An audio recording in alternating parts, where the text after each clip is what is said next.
आदरणीय दर्शक नमस्कार। आज मैले तपाईहरुमाझ जखेरा तालदेखि माथि रहेको गौतम बुद्धको मूर्तिसम्मको यात्रा देखाउने छु। यो जखेरा तालको मन्दिर हो।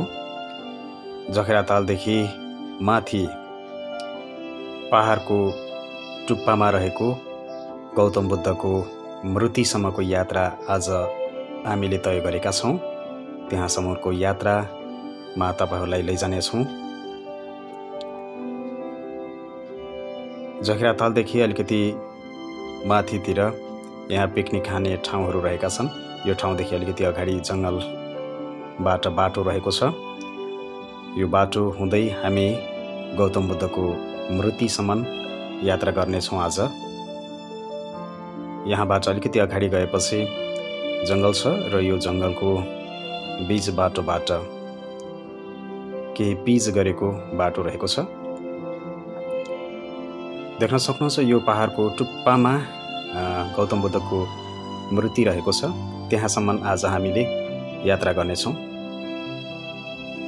तपाईहरुलाई देखाउन गइरहेको छु यो पहाडको टुप्पो।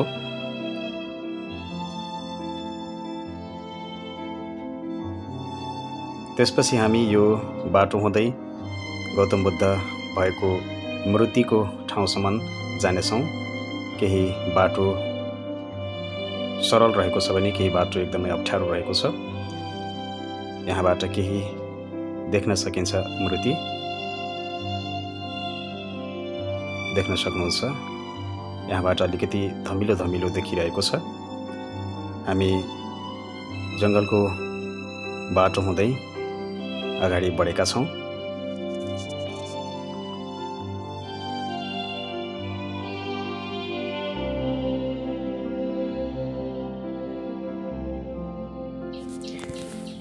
यहाँबाट चाहिँ सिडी सुरु भएको छ र यो सिडीबाट उक्लिन चाहिँ केही सहज हुने छ हामीलाई।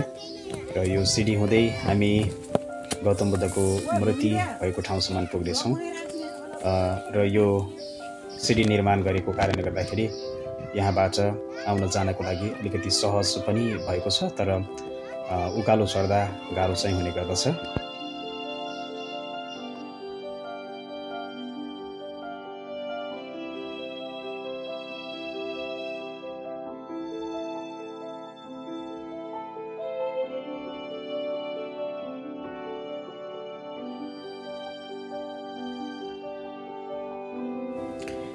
यहाँ माथि उक्लिने क्रममा ठाउँ ठाउँमा विश्राम स्थलहरू पनि निर्माण गरिएको रहेछ।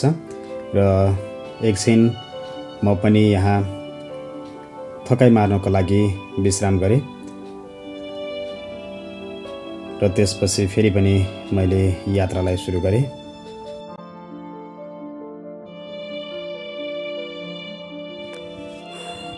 एउटा चौतारीमा विश्राम गरेर फेरि मेरो यात्रालाई सुरु गरेको छु। एकदमै हाइटमा भएको कारणले गर्दाखेरि सास बढिरहेको छ।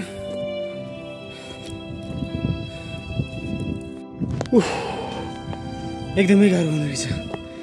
सिडी चढ्दा चढ्दा मुटु फुट्ला चाहिँ ढुक ढुक ढुक ढुकै।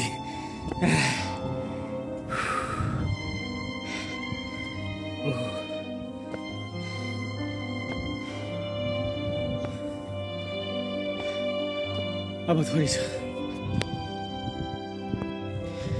यहाँबाट अब फेरि सिडी सिद्धियो।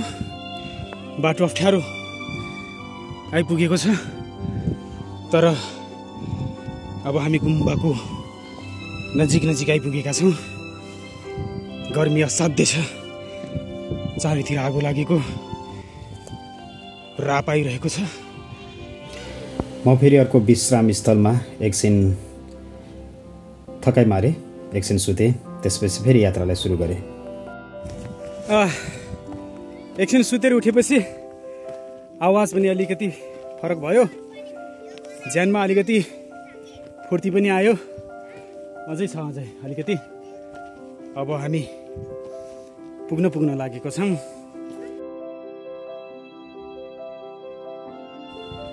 भगवानको दर्शन गर्न कहाँ सजिलो छ र। दुःख कष्ट गर्नै पर्छ।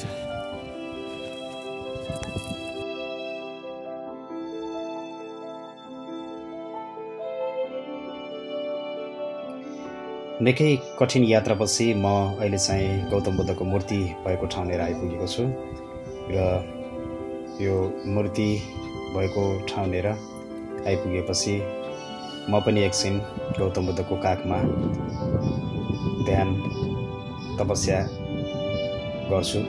पहिले त म दर्शन गर्छु, त्यसपछि यहाँनिर गौतम बुद्धको काखमा केही बेर ध्यान गर्छु।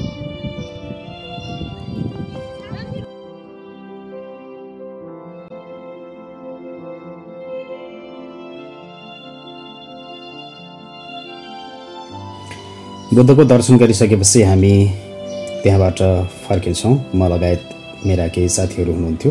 हामी सँगसँगै फेरि तल जखिरा तालतिर फर्कियौँ।